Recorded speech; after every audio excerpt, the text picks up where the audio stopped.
जय हिंद दोस्तों, स्वागत आप सभी का विजडम एजुकेशन पे।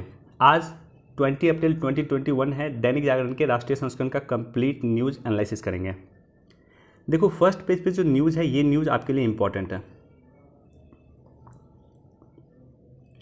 ब्रिटेन के प्रधानमंत्री बोरिस जॉनसन की भारत यात्रा रद्द।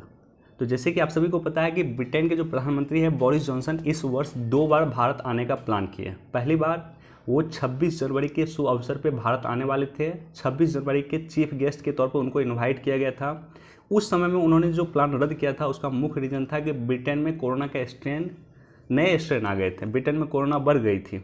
और इस बार जो रद्द किया गया है उसमें उसका रीज़न है कि भारत में कोरोना का प्रकोप बढ़ गया। तो दोनों रीज़न के कारण जो है 2 बार लगातार उनकी भारत यात्रा रद्द हो गई है। अब जो समिट होगा भारत और ब्रिटेन के बीच में, जो समिट होगा वो समिट होगा वर्चुअल समिट होगा। ठीक है, दोनों देश के प्रधानमंत्री वर्चुअल बातचीत करेंगे। अब भारत ब्रिटेन संबंध इंपॉर्टेंट क्यों है, भारत का क्यों ध्यान अभी ब्रिटेन की ओर है, ब्रिटेन का ध्यान क्यों अभी भारत की ओर है, तो हमें इस बात को समझना होगा कि ब्रिटेन जो है यूरोपीय यूनियन से बाहर आ चुका है, ब्रेग्जिट हो चुका है। और ब्रेग्जिट होने के बाद जो है जो नई परिस्थिति बन रही है उस नई परिस्थिति का भारत और ब्रिटेन दोनों फ़ायदा लेना चाहता है। भारत अपनी रणनीति यूरोपीय यूनियन के लिए कुछ और है और ब्रिटेन के लिए नई रणनीति प्लान कर रही है भारत, राइट। इसी तरह से ब्रिटेन भी अपनी नई रणनीति जो है भारत के लिए प्लान कर रही है कि किस तरह से नए नए सेक्टर में भारत के साथ अवसर खोले जाए, किस तरह से व्यापार बढ़ाया जाए, उसको लेकर के इम्पोर्टेंट है। तो बहरहाल आपके लिए ब्रेग्जिट इम्पोर्टेंट है और भारत ब्रिटेन संबंध इंपॉर्टेंट है। वर्चुअल समिट होने देते हैं, उसके बाद जो इनका आउटपुट निकलेगा उस पर हम डिटेल से डिस्कस करेंगे।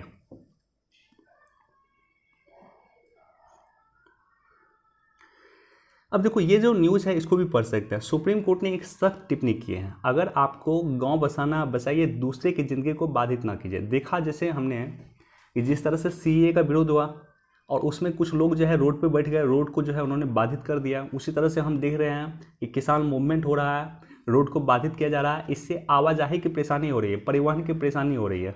तो सुप्रीम कोर्ट ने स्पष्ट कहा है कि आपको आंदोलन करना कीजिए, भारत के संविधान के तहत आपको आंदोलन करने का अधिकार है, लेकिन वो आंदोलन के साथ कुछ कर्तव्य भी जुड़ा हुआ, और वो कर्तव्य यह है कि दूसरे की ज़िंदगी बाधित ना हो, राइट।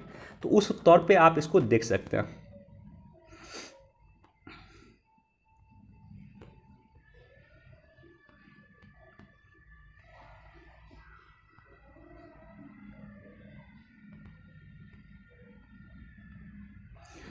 देखो, ये न्यूज़ अगर आप जानोगे, इसके बारे में अगर आपको बेसिक जानकारी है, तब आपके लिए ये भी इम्पोर्टेंट होगा कि हुआ क्या था। 2012 की घटना है कि इटली के जो नौसेना थी, उस नौसेना के द्वारा जो है कुछ मछुआरे को मार दिया गया, भारत के मछुआरे को मार दिया गया।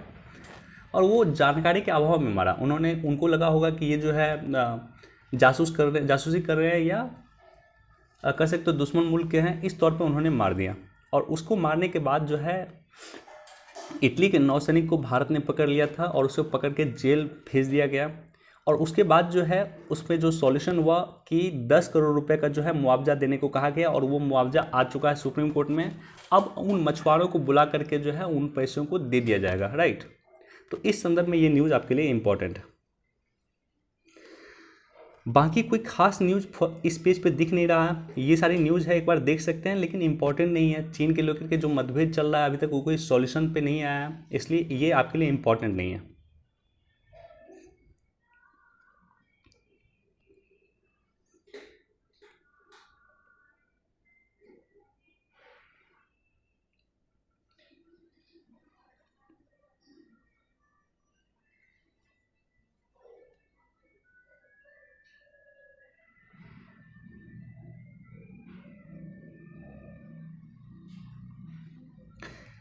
इसको भी एक बार देख सकते हैं कि कोरोना के कारण ब्रिटेन ने भारतीय यात्रियों पर लगाई रोक। आपने देखा होगा, आज से 3-4 दिन पहले हमने डिस्कस किया था कि कोरोना के कारण जो है पाकिस्तान के यात्रियों पर रोक लगा दिया है ब्रिटेन ने। पाकिस्तान के यात्री अब ब्रिटेन नहीं जा सकते हैं तत्कालिक, जब तक कोरोना रहेगा।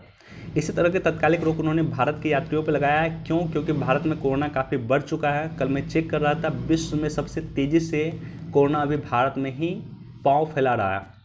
अब देखो, सेकेंड पोजीशन पे जो है वो अमेरिका है। अमेरिका में एक दिन में 40,000 मैटर आया, और भारत में एक दिन में जो है 2.5 लाख से अधिक मैटर आ रहा है। तो कोरोना का बहुत ही व्यापक स्तर पे भारत में प्रसार जारी है, जिसको देखते हुए ब्रिटेन ने तत्कालिक रोक लगाया। अब देखो यहाँ पे जो एडिटोरियल है, सबसे पहले जब भी एडिटोरियल पढ़ो तो एडिटोरियल के राइटर का नाम जरूर आपको जानकारी होना चाहिए। ये जो एडिटोरियल के राइटर हैं इसका नाम है भरत झुनझुनवाला, और भरत झुनझुनवाला का जब भी एडिटोरियल होता है काफ़ी इंपॉर्टेंट होता है। 2-3 डाटा इन्होंने दिया, उस डाटा के संदर्भ में भी हम बातचीत करेंगे। अब देखो इन्होंने कहा है, इन्होंने एक मैकेंजी की रिपोर्ट का हवाला दिया है। मैकेंजी एक अध्ययन करती है और उस अध्ययन के अनुसार इन्होंने बताया है कि कोविड-19 जो महामारी आई है, जो कोरोना महामारी आई है, उस महामारी के कारण यूरोपीय यूनियन के आधे से अधिक सूक्ष्म उद्योग जो है वो बर्बाद हो जाएंगे। राइट, सूक्ष्म उद्योग क्या होता है?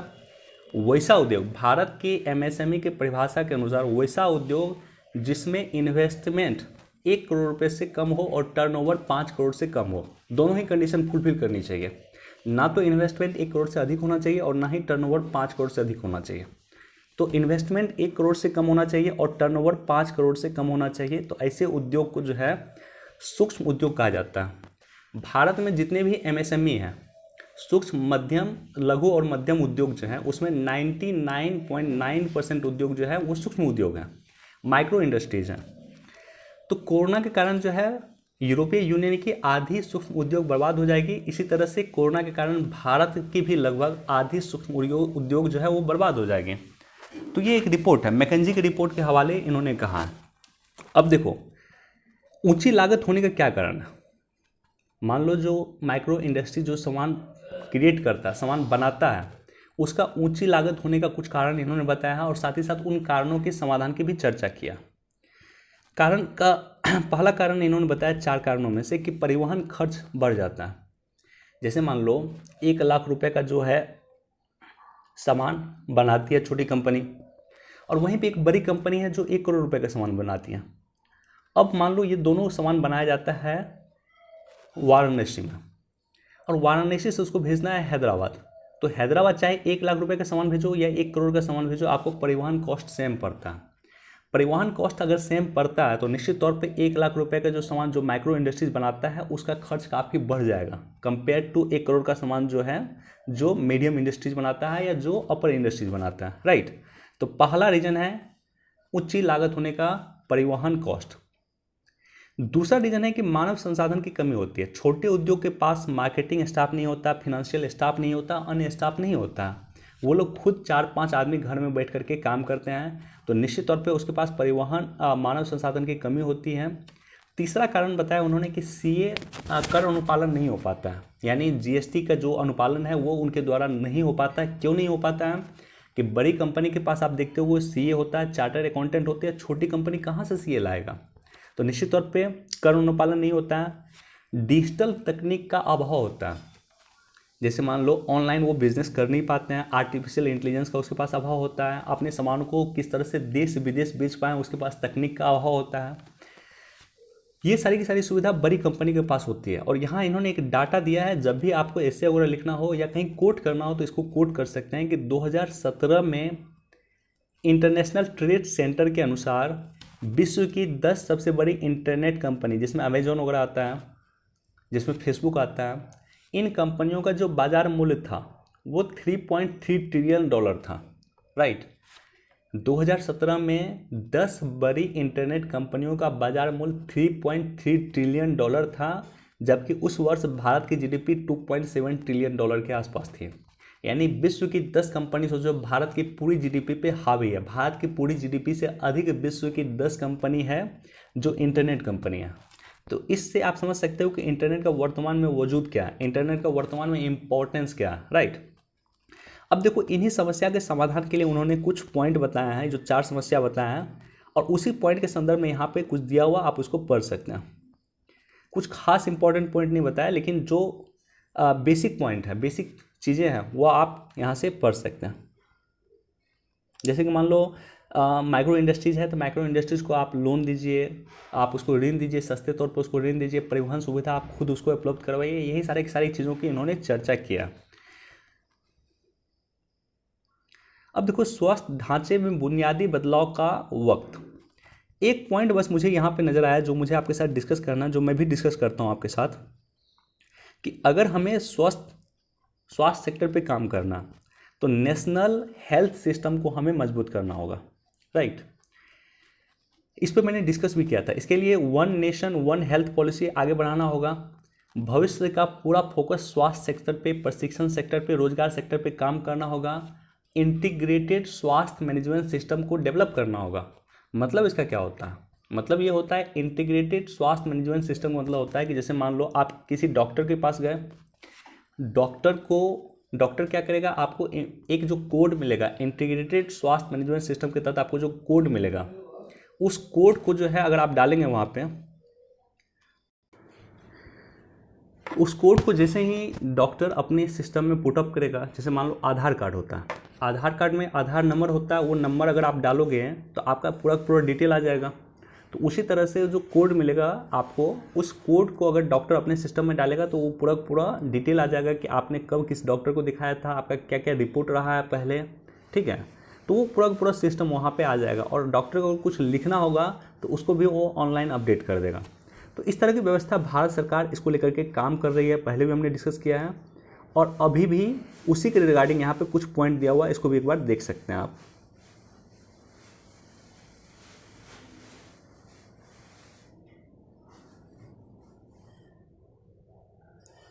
अब देखो ये जो पेज होता है वैचारिक की, ये आपके थिंकिंग पॉइंट ऑफ व्यू को जो है इन्हेंस करता है, इसलिए इसको पढ़ना चाहिए आप लोग को। वैचारिकी जो होता है वो थिंकिंग पर्सपेक्टिव से इंपॉर्टेंट होता है। ये सारी की सारी चीज़ें कभी कभी आपको GS2 में भी काम दे सकता है, GS4 में काम दे सकता है, SL निकले में काम दे सकता है, तो इसको इस रूप में आप देख सकते हैं।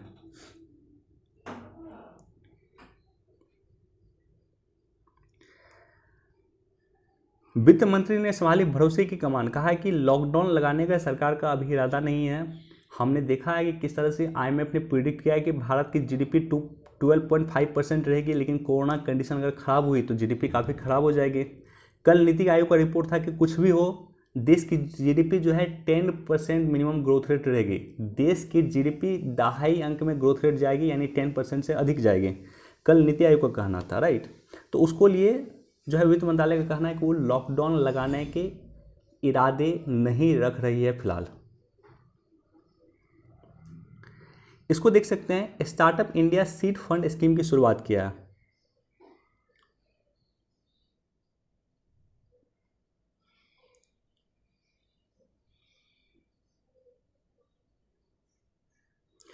देखो ये काफ़ी इंपॉर्टेंट है, इसमें जैसे ही मुझे समय मिलेगा मैं इस पर वीडियो बना दूंगा कि सेना की वापसी कर रही है अमेरिका। आपको पता है हमने आपके साथ डिस्कस किया है कि 11 सितंबर तक अमेरिका अपनी सभी सैनिकों की वापसी कर लेगी अफगानिस्तान से। अमेरिका के साथ साथ जो नाटो के देश हैं, फ्रांस का सैनिक है, ब्रिटेन का सैनिक है, वो भी अफगानिस्तान में है, उसकी भी वापसी कर लेगी। उसका क्या इंपॉर्टेंस है, भारत पर्सपेक्टिव से उसका क्या इंपॉर्टेंस है, पाकिस्तान पर्सपेक्टिव से उसका क्या इंपॉर्टेंस है, अफगानिस्तान पर्सपेक्टिव से उसका क्या इंपॉर्टेंस है, अमेरिका पर्सपेक्टिव से उसका क्या इंपॉर्टेंस है, और साथ ही साथ ब्रिटेन पर्सपेक्टिव से उसका क्या इंपॉर्टेंस है, ये आपको जानकारी होना चाहिए। तो इस पर मैं अलग से वीडियो बना दूंगा और सारे देशों के पर्सपेक्टिव क्या उसका इंपॉर्टेंस है, तालिबान मुद्दा क्या है, उस पर हम डिटेल से डिस्कस करेंगे। अब देखो जलवायु परिवर्तन मुद्दे पे भारत पूरी तरह प्रतिबद्ध। हमने देखा है कि पेरिस क्लाइमेट चेंज का समर्थन कर रहा है फ्रांस हमेशा। फ्रांस इंटरनेशनल सोलर अलायंस का उपाध्यक्ष भी है, जो भारत ने एस्टेब्लिश किया है, जिसका हेडक्वार्टर गुड़गांव में है, राइट। तो इस तरह से जलवायु परिवर्तन के मुद्दे पर भारत और फ्रांस दोनों मिलकर काम कर रहे हैं, कई सारे काम कर रहे हैं। सभी क्षेत्रों में आपसी सहयोग बढ़ाएंगे भारत और UAE। कुछ समय पहले हमने आपके साथ डिस्कस किया था कि इंडिया, UAE और इजराइल का जो तीनों देशों का जो व्यापार होगा वो $110 बिलियन क्रॉस कर जाएगा आने वाले 2025 तक या 25 के बाद, राइट।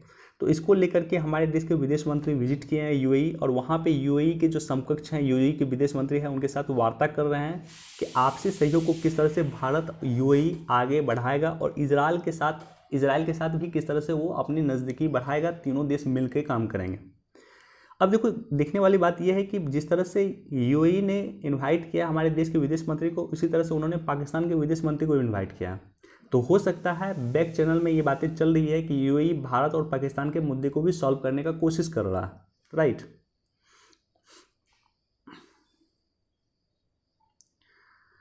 अब देखो टिड्डियों को लेकर के पिछले वर्ष जून जुलाई में काफ़ी हल्ला मचा था।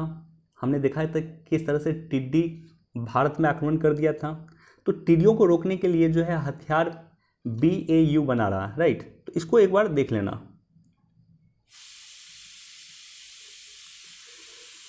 चलो इतना ही न्यूज़ था। इस न्यूज़ को भी आप देख सकते हैं कि नासा के हेलीकॉप्टर ने मंगल पे भरी उड़ान। नासा का जो लैंडर था, लैंडर में लगा हुआ था हेलीकॉप्टर, और वो हेलीकॉप्टर बाहर निकल के नासा में अब उड़ान भर रही है। तो नासा में जो उड़ान भर रही है, सॉरी मंगल पे जो उड़ान भर रही है, तो अब क्या होता है, जैसे रोवर होता है, रोवर आपको मान लो एक लिमिट सीमा तक वो जा सकता है, 4 पहिया होता है, लिमिट सीमा तक जा सकता है। लेकिन जो हेलीकॉप्टर होता है वो कहीं भी उड़ सकता है। तो वो उड़ान भरना शुरू कर दिया है, और उसके माध्यम से वो फोटो भेज रहा है नासा को, और फोटो के माध्यम से या वीडियो के माध्यम से नासा का मंगल का अध्ययन कर रहा है कि मंगल पे क्या क्या आउटपुट्स हैं, मंगल पे क्या क्या चीज़ें हो सकती हैं, नहीं हो सकती, उस पर डिटेल से अभी अध्ययन किया जा रहा है नासा के द्वारा। मंगल पे नासा के द्वारा भेजे गए जो हेलीकॉप्टर है, वो हेलीकॉप्टर ने काम करना शुरू कर दिया।